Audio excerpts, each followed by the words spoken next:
Hello বন্ধুরা, good morning. আমি সঙ্গীতা। আমার নতুন আর একটা ঝলমলে ব্লগে তোমাদেরকে অনেক অনেক ওয়েলকাম আর ভালোবাসা। কেমন আছো তোমরা সবাই? আশা করছি ভালো আছো আর সুস্থ আছো। আমরাও না বেশ ভালো আছি। আর আজকের দিনটা হচ্ছে রোববার। আর এখন ঘড়িতে বাজে ওই সকাল 7টা নাগাদ। তোমাদেরকে সাথে নিয়ে আজকে ব্লগটা এখান থেকেই শুরু করছি। আই হোপ ব্লগটা তোমাদের একটু হলেও ভালো লাগবে। আজকে ঘুমটা ভাঙতে বেশ কিছুটাই দেরি হয়েছে, মানে ওই 6টা নাগাদ ঘুমটা ভেঙেছে। তারপরে উঠে দেখলাম হাজবেন্ডের ভীষণভাবে জ্বর এসেছে। সেই জন্য তাকে চা বিস্কুট খাইয়ে ওষুধ খাইয়ে দিয়ে এসেছি। আর তারপরে এদিকে বাসি কাজকর্মগুলো এখন সেরে নিচ্ছি। আসলে বাড়িতে না পরপর যদি বড় মানুষ দুজনই অসুস্থ হয়ে যায়, বাচ্চাদের প্রতি না ভীষণ অযত্ন হয় আর সংসারটাও ভীষণভাবে পড়ে থাকে। যেমন আজকে রবিবারের দিন, আজকে তো হাজবেন্ডের ছুটি থাকে না, কিন্তু আজকে অগত্যা তাকে ছুটি নিতেই হয়েছে শরীর খারাপের জন্য। তার মধ্যে বাজার হাটও সেইভাবে কিছু করা হবে না, মানে সে তো মাথা তুলে দাঁড়াতেই পারছে না যে সে বাজার হাটে যাবে। তো যাই হোক, সেই কথা পরে বলছি। এদিকে দেখো আগে সকালের বাসি কাজকর্মগুলো সেরে নিচ্ছি। সকালে যে বাসি কাজকর্মগুলো থাকে সেগুলোকে একটু দেরি করেই শুরু করতে হলো। ওই যে হাজবেন্ডকে ওদিকে দেখে এসে তারপরে এই যে ঘর বারান্দাটা ঝাড় দিয়ে উঠোনটা ঝাড় দিয়ে নেবো। আর তারপরে স্নানটা সেরে নেব। আমিও যে খুব একটা সুস্থ আছি সেটা কিন্তু নয়, তবে কি জানো তো, একজনকে দেখতে গেলে একজনকে মনের দিক থেকে হলেও সুস্থ থাকতে হবে। হাজবেন্ড যেখানে এতটা শরীর খারাপে পড়ে গেছে, তাকে দেখার জন্য আমাকে তো একটু সুস্থ থাকতেই হবে। আর এই কাজগুলো সারতে সারতে জানো তো, পাড়া দিয়ে যে মাছওয়ালাগুলো যায় তার মধ্যে একজন যাচ্ছিল। তো হাজবেন্ড তো এতটা অসুস্থ শরীর নিয়ে বাজারে যেতে পারবে না, তাই ভাবলাম পাড়া থেকে একটু মাছ নিয়ে নিই। তো আজকে মাছ নিয়েছিলাম রাস্তার ওপর থেকে। তাই জন্য দুষ্টুকে বললাম, তুই একটু স্নান করে পুজোটা দিয়ে নিবি, তাহলে আমি এই বাসি কাজকর্মগুলো করে মাছটা কেটে তারপরে স্নানটা করব। আর তারপরে পুজো দিতে গেলে প্রায় 9টা সাড়ে 9টা বেজে যেত। তো সেই জন্য ওইদিকে জানো তো দুষ্টু আজকে পুজোটা দিয়ে দিয়েছে। আর এই যে বারান্দাটা উঠোনটা ঝাড় দিয়ে আমি ওইদিকে মাছটা একটু কেটে নেব। দুষ্টু অনেক দিন ধরেই বলছিল লোটে মাছ খাওয়ার কথা, কিন্তু বাজারে সেইভাবে লোটে মাছ পাওয়াই যাচ্ছিল না। তবে আজকে রাস্তার ওপরেই যেহেতু লোটে মাছটা পেয়ে গেছি, তাই আজকে এটাই নিয়ে নিয়েছি। কিন্তু এটা তো নিয়েছি, তারপরে ভাবছি আমি রান্না করব কিভাবে, এতটাই ধীরে ধীরে শরীরটা খারাপ করছিল। আমাকে আমাদের ছোট্ট সংসার চ্যানেল থেকে দিদি কমেন্ট করেছে, সে লিখেছে, অনেক ভালোবাসা বন্ধু, খুব তাড়াতাড়ি সুস্থ হয়ে ওঠো আর আমাদের ভালো ভালো ভিডিও উপহার দাও। আজকের ভিডিওটাও ভীষণ সুন্দর হয়েছে। আমি চেষ্টা করছি গো, আমার নিজের শরীর খারাপকে উপেক্ষা করুক, সংসারের কাজগুলো তো করতে যেরকম হবে তার সাথে সাথে ছোট হলেও আমি ভিডিও তোমাদের সাথে শেয়ার করার। আজকে ভিডিওটা জানি অনেকটাই ছোট হয়ে গেছে, আমি যতটা কাজ করতে পারছি আমি তোমাদের সাথে ততটাই শেয়ার করার চেষ্টা করছি। ইতিমধ্যে আমার কিন্তু স্নানটা হয়ে গেছে, আর স্নান করেই চলে এসেছি সোজা রান্নাঘরে। ওই যে হাজবেন্ড তো শুয়ে রয়েছে, ওকে ওষুধটা দিয়ে এসেছিলাম একটা প্যারাসিটামল খাইয়ে, তো সে শুয়ে রয়েছে। আর আমি এদিকে স্নান সেরে এবার সবার জন্য একটু চা করে নেবো। ওইদিকে দেখলেই দুষ্টু পুজো দিচ্ছে, আর আজকে না একটু আদা দিয়ে চা করবো। সবারই তো শরীরটা খারাপ, সবার বলতে আমাদের দুজনেরই। তবে ঠাকুর না করুক বাচ্চাদের যেন কিছু না হয়, ওরা যেন অন্তত সুস্থ থাকুক। আর এইদিকে আজকে আদা দিয়ে একেবারে সবার জন্যই লাল চা বানিয়ে নিয়েছি। আর তারপরেই সোজা চলে এলাম ঘরে। আজকে তো রবিবার, আর তোমরা তো জানোই আমি সপ্তাহে তো একটা দিন হলেও বিছানার চাদর চেঞ্জ করি। তো আজকে সেই দিনটা বলতে পারো, আজকে বিছানার চাদরটা একটু চেঞ্জ করব। আর আমি বিছানার চাদর যখনই চেঞ্জ করি না কেন, আমি কিন্তু এই খাটটাকে ভালো করে মুছে নিয়ে তারপরে কিন্তু চাদরটা চেঞ্জ করি। আসলে কি বলতো, পরিষ্কার পরিচ্ছন্ন ও গোছানো ঘরবাড়িতে আসক্ত থাকলে কিন্তু অসুস্থ শরীরে শত কাজ করলেও পরিশ্রম মনে হয় না। সকাল থেকে উঠে সমস্ত কাজ করার আগে মনে হচ্ছে সেগুলো করতে পারবো না, কিন্তু যখন কাজে হাত দিয়ে দিচ্ছি তখন মনে হচ্ছে না, এই কাজটা আমাকে করতেই হবে। কারণ কি বলতো, একদম অগোছালো নোংরা ঘরবাড়ি দেখতে একদমই আমার পছন্দ হয় না। সেই জন্য নিজের কষ্ট হলেও কাজগুলোকে গুছিয়ে নেওয়ার চেষ্টা করি। তবে এই ঘরটাকেই আমি নিজের জোরেই বলতে পারো আজকে ঘরটা পরিষ্কার করেছি, যতটা পরিষ্কার করার প্রয়োজন, যেমন বিছানার চাদর চেঞ্জ করা বা বিছানা মোছা বা টুকটাক যে এই ঘরে ডাস্টিং থাকে সেটা আমি হালকা হাতে অফ ক্যামেরায় করে নিয়েছি। তবে আজকে জানো তো শ্বশুরমশাইয়ের ঘরটা একদমই কোনো রকম ধরতে পারিনি। কি বলতো, নিজে অসুস্থ থাকলে একরকম, সাথে যদি আর একজন অসুস্থ হয়ে পড়ে তাকেও অনেকটা সময় দিতে হয়। আর এদিকে দেখো বিছানাটাকে সুন্দরভাবে গুছিয়ে নিয়েছি।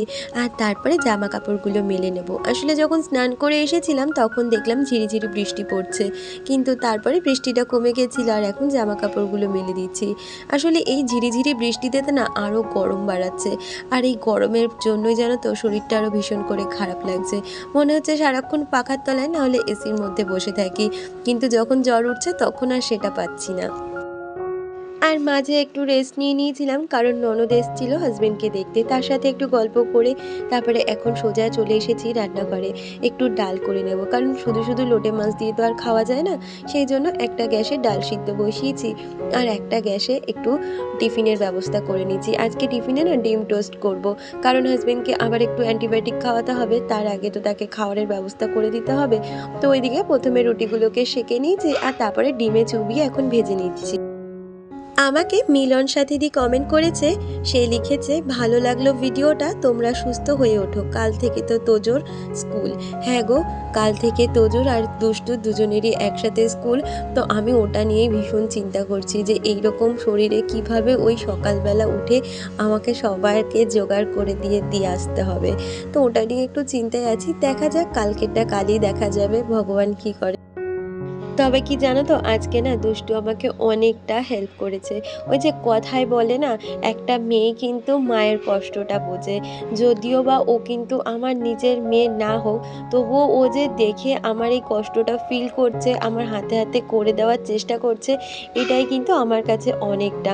আমার হাজবেন্ড যদিও বা করে, কিন্তু সেও তো এখন অসুস্থ, সেই বা কী করে করবে। তো সেই জায়গায় দাঁড়িয়ে আজকে দুষ্টু কিন্তু আমাকে অনেকটাই হেল্প করেছে। আর রাত্রে জানো তো আজকে একটা তরকারিও বানিয়েছিল দুষ্টু।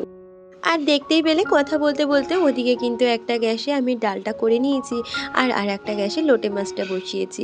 সাথে না একটু চাটনি করব। ওই যে তোমরা আগের দিন বলেছিলে তেঁতুলের চাটনির রেসিপিটা দিতে, তো সেটাই করে নেব। আগে গরম জলে তেঁতুলটাকে একটু বেশ কিছুক্ষণ ভিজিয়ে রেখেছিলাম, তারপরে কড়াইতে তেল দিয়ে 5 ফোড়ন আর একটা শুকনো লঙ্কা দিয়ে জল সমেত তেঁতুলটা সোমবার দিয়ে দেবো। আর তার মধ্যে পরিমাণ মতন চিনি দিলেই কিন্তু ভালো করে ফুটলে নামিয়ে নিলে হয়ে গেল তেঁতুলের চাটনি। আর তারপর বসিয়ে দিলাম ভাতটা। আর এদিকে তো লোটে মাছটা হতেই রয়েছে, কারণ লোটে মাছ হতে তো অনেকটা সময় লাগে। তো এদিকে লোটে মাছটাও কিন্তু আমার হয়ে গেছে। আর লোটে মাছ খেতে জানো তো আমাদের বাড়িতে সবাই খুব ভালোবাসে। তো আজকে দুপুরে এই ডাল, লোটে মাছ আর এই চাটনি দিয়ে কিন্তু খুব ভালো জমে গেছে। আসলে কি বলতো, আমি চেষ্টা করি আমাদের পরিবারে যে মানুষগুলো রয়েছে প্রতিটা মানুষকে সময়ের সাথে সাথে পরিস্থিতির সাথে মানিয়ে চলার। আজকে এইরকম পরিস্থিতি, সবারই যেখানে শরীর খারাপ, বাজার হাটও সেরকম হয়নি। আমি চাইলে কিন্তু বাচ্চাদের অন্য কিছু করে দিতেই পারতাম, কিন্তু আমি চেয়েছি আমরা যা খাবো ওরাও যেন সেটাই খায়।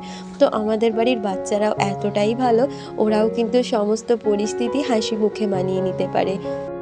আর আমি চেষ্টা করি সব সময়, তোজোকে তো আগাগোড়াই আমি চেষ্টা করেছি সমস্ত পরিস্থিতির সাথে যাতে ও মানিয়ে উঠতে পারে, কারণ আমাদের কার কখন কীরকম পরিস্থিতি চলে আসবে আমরা আগে থেকে কেউ বলতে পারি না। তবে দুষ্টু যেহেতু এখানে নতুন, কারণ ওরও এইরকমভাবে মানিয়ে নেওয়াটা উচিত বলে আমার মনে হয়। ও একটা মেয়ে সন্তান, ওরও একটা সময় কারোর না কারোর বাড়িতে যেতে হবে, আর তখনই বা কীরকম পরিস্থিতির সাথে তাকে মানাতে হবে, তার জন্য কিন্তু সমস্ত পরিস্থিতির সাথে আগে গোড়াই আমাদের পরিচিত হয়ে রাখা উচিত প্রতিটা মানুষেরই। আর এদিকে কথা বলতে বলতে আমার কিন্তু রান্নার পরে রান্নাঘরটাকেও ভালোভাবে পরিষ্কার করে নেওয়া হয়ে গেল। আমাকে রত্নার লাইফস্টাইল থেকে দিদি কমেন্ট করেছে, সে লিখেছে কেমন আছো বোন, পুরো ভিডিওটার সাথে ছিলাম, খুব ভালো লাগলো ভিডিওটা, তুমি খুব লাকি একটা বউ, সংসারের সব কাজ একা হাতেই সামলাও। থ্যাংক ইউ সো মাচ দিদি। আমি এখন অনেকটা ভালো আছি, কিন্তু শরীরের দুর্বলতাটা এখনও কাটেনি। আর একা সামলাই চেষ্টা করি বলতে পারো, সংসারের সমস্ত কিছু একাই সামলে নেওয়ার। তবুও মাঝে মধ্যে কিন্তু আমাকে অনেকে আছে সাহায্য করে, যেমন আমার হাজবেন্ড, তেমনি দুষ্টু তোজও মাঝে মধ্যে কমটা যায় না। আর এখনের সময়টা হচ্ছে ওই বিকালবেলা, বিকালের দিকে যে বাসনগুলো থাকে সেগুলোকে গুছিয়ে নিচ্ছি আর সাথে একটু চাও করে নেব, আর তারপরে সন্ধেটা দিয়ে নেব। আমাকে নবিতা আরভিদি কমেন্ট করেছে, সে লিখেছে আমি অসুস্থ থাকলে আমার হাজবেন্ড আর আমার বড় ছেলে আমাকে কাজে অনেকটা হেল্প করে, যেহেতু খুব গরম পড়েছে তাই নিজের যত্ন নিয়েও ভালো থেকো। থ্যাংক ইউ সো মাচ দিদি। আমি নিজের চেষ্টা করছি নিজের শরীরের যত্ন নেওয়ার, সাথে আমার পরিবারের প্রতিটা মানুষের। আর তোমরা আমার পাশে এইভাবেই থেকো। তোমরা অনেক মানুষ আমার সুস্থ হওয়ার কামনা করেছো, এটাই আমার ভীষণ ভালো লাগার জায়গা। তবে আজকের ভিডিওটা যেহেতু ছোট, আমি সবার নাম আজকে নিতে পারছি না। পরবর্তী ভিডিওতে তোমাদের প্রত্যেকের নাম নিয়ে নেব। আর তারপরে জানো তো, সন্ধ্যের দিকে হাসব্যান্ডের শরীরটা একটু বেটার লাগলো। ও বলল খিদে পাচ্ছে। তাই সে 2 ছেলে মেয়েকে নিয়ে গেছিল চপ আনতে, আর চপ মুড়ি খেয়ে দুষ্টু এদিকে রান্নাঘরে, ওই যে বলেছিলাম রাত্রে রান্নাটা করেছিল, আলু পেঁয়াজ আর ডিম দিয়ে একটা তরকারি বানিয়েছিল। যদিও বা আমি সাথে ছিলাম, কারণ একা তো আর ওকে ছেড়ে দেওয়া যায় না গ্যাসের সামনে, তো সেই জন্য।